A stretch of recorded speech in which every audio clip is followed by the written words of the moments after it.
السنوات الطوال. ولذلك كان النبي صلى الله عليه وسلم كما قال عنه ربه عز وجل: وإنك لعلى خلق عظيم. لم يمدحه بأي شيء، خلق، لأن العقيدة في حد ذاتها، لا إله إلا الله، هي في حد ذاتها كلمة الشهادتين، لا إله إلا الله، هي قمة الأخلاق، لأن فيها الشجاعة. والشجاعة أين تتمثل؟ تتمثل في أول كلمة من الشهادتين: لا إله إلا الله. وهذه الكلمة كفار قريش كانوا يعرفون معناها.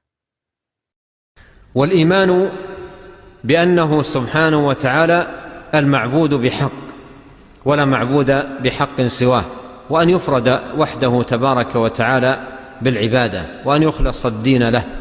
وهذا هو معنى لا إله إلا الله، وهي كلمة التوحيد، فلا توحيد إلا بلا إله إلا الله.